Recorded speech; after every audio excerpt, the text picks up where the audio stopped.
Mesdames, Messieurs, bonsoir et bienvenue dans cette édition de la dernière heure.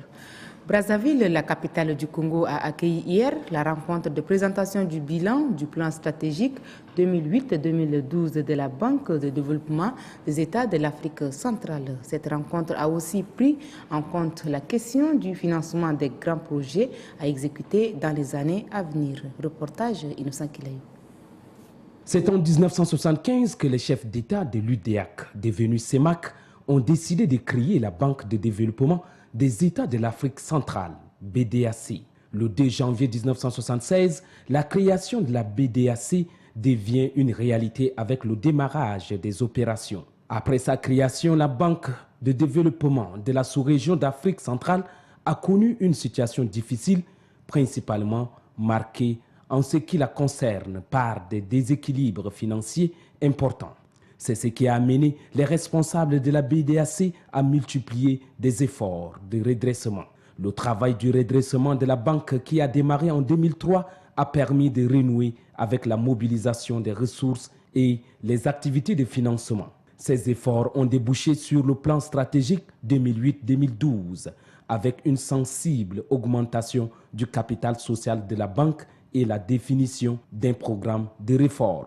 La rencontre de Brazzaville vise à faire le bilan de ce plan stratégique 2008-2012. La direction de la banque, qui fait de la réussite des réformes son défi majeur, mettra tout en œuvre pour y parvenir.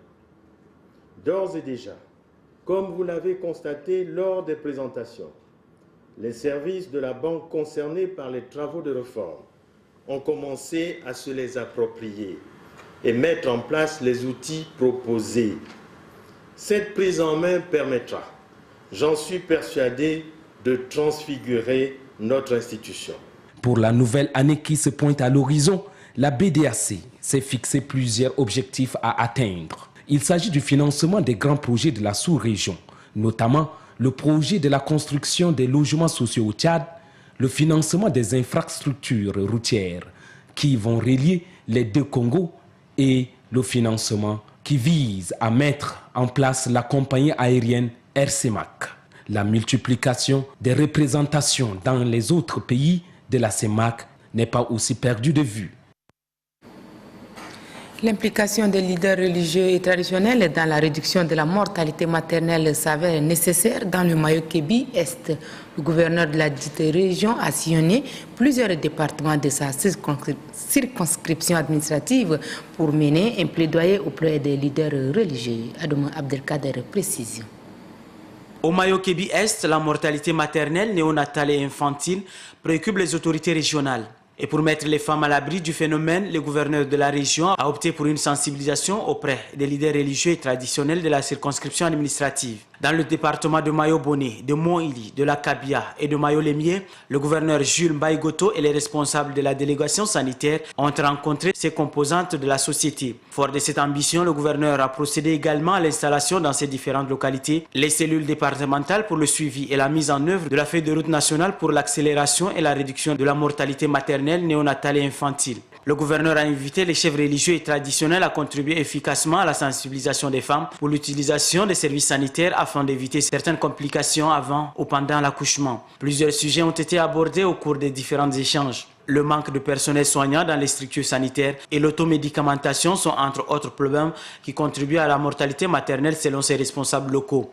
Pour le gouverneur de la région, les cellules départementales mises en place vont désormais contribuer à inverser la tendance dans le Mayo-Kébi. Après la finalisation de la première phase du programme d'appui au développement local, une deuxième phase est en exécution dans certaines régions du pays. C'est le cas de la région du Logone occidental. Pour que ce programme soit un succès, l'unité de gestion locale du Pradel 2 a organisé une journée d'information à l'intention des autorités régionales. Adam Abdelkader, reportage. La deuxième phase du projet d'appui au développement local est opérationnelle dans le Logone occidental. Sa mise en œuvre effective nécessite une bonne lecture de son mécanisme de fonctionnement par les responsables locaux.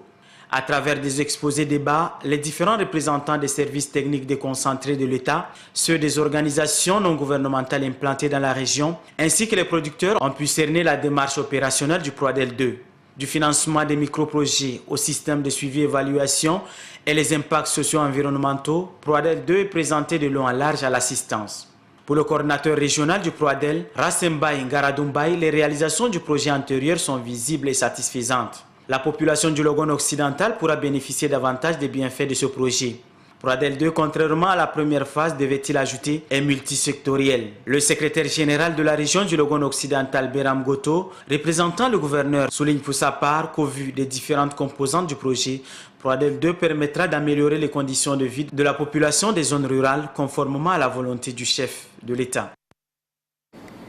La localité de Moussafoyo, dans le département du Barko, a un nouveau chef de canton en présence des députés de la circonscription ainsi que des habitants de la localité. Il a été installé officiellement dans ses fonctions par le préfet du département de Barko, Marale Josephine. Désormais, c'est Nadjal Dongar Nar qui doit diriger les affaires traditionnelles et coutumières de la circonscription de Moussafoyo dans le département du Barko. Ceci en qualité du chef de canton de la dite localité. Le président du comité d'organisation Badomna Nanengar, en souhaitant un agréable séjour aux invités, se félicite de l'implication à différents niveaux des autorités administratives et de toute la population. Quant au préfet du département de Barko, Anour Djibrin Abdoulaye, il a reconnu le rôle que jouent les chefs de canton dans le développement socio-économique d'une nation. Pour lui, les chefs traditionnels doivent encadrer la population dans l'unité et la cohésion et surtout appuyer les actions des collectivités territoriales décentralisées afin de garantir une paix durable dans leur zone. Pour réussir sa mission, le garant de la tradition, Nadjal Dongar Nar, sollicite le soutien des autorités administratives, militaires et bien évidemment traditionnelles. Pour préserver l'environnement, l'utilisation des combustibles autres que le bois est fortement recommandée. Dans le Sahel, où la question se pose avec plus d'acuité, un artisan a opté pour le biogaz, une énergie propre à bas prix. Grangacham Irim. C'est le même goût habituel comme je goûte ça. C'est un verre de thé que l'on peut siroter aisément. Il est obtenu à partir d'une cuisson dont l'énergie est le biogaz. Un résultat issu de 7 ans d'expertise dans le domaine de l'énergie renouvelable. Cet ingénieur en hydraulique et biogaz, Ousmane Abderrahman, puisque c'est de lui qu'il s'agit, dirige l'association pour le développement des matériels, des énergies renouvelables depuis son retour de l'Arabie Saoudite, pays dont il est nanti d'une licence. La création de foyers ayant pour combustible le biogaz obéit à un schéma. Nous, on produit le biogaz à base de déchets, les fumées des baies, l'eau usée domestique, les résidus agricoles et les déchets organiques. Bon, on fait une combinaison dans un central, transformer les bactéries toutes en sucre et acide, puis en gaz qui peut être brûlé comme combustible. De la composition des déchets organiques au dépôt dans les grands réservoirs en passant par les réservoirs équipés de chauffage pour faciliter la transmission, Ousmane Abderrahman parvient à obtenir du sucre, de l'acide et du gaz. La 4e étape qui est la combustion confirme son expertise dont il est fier. Très facilement on a trouvé ce thé parce que toutes les matières artisanales que j'ai adoptées, ça c'est les marmites, et voilà ça c'est les cuisinières, ça c'est le fer de huître, voilà ça c'est les brûleurs, ça c'est un simple couverture de boîte de peinture, voilà ça c'est le boîte de peinture même, en bas c'est le ciment, et voilà les trous de tuyaux qu'il conduit jusqu'au niveau des bouteilles. Et quand tu allumes, tu l'ouvres comme simple utilisation comme les autres gaz. Et c'est pour cela que nous disons le biogaz, énergie renouvelable, non risque. Et qui ne pollue pas l'atmosphère, qui ne dégrade pas l'environnement même. À travers le biogaz, Ousmane Abderrahman entend apporter la solution aux ménages qui utilisent le bois de chauffe et contribuent à la dégradation de l'environnement. Nous voulons faire un grand central, les villages isolés qui n'ont pas d'énergie. Nous sommes capables d'installer un central à chaque village qu'ils puissent trouver leur énergie renouvelable sur place. Aujourd'hui, c'est la production d'énergie domestique et demain, si plaît à Dieu, c'est la production d'électricité des dizaines de kilowatts. Le biogaz pour les ménages est une source d'énergie renouvelable dont l'ingénieur entend développer si les moyens nécessaires sont disponibles. Pour cet ingénieur épris de politiques vertes, le biogaz est l'une des solutions pour le développement durable et lutte contre la déforestation dans les pays sahéliens tels que le Tchad. Voilà, ainsi s'achève cette édition de la dernière heure. Merci de votre fidélité et passez une agréable soirée.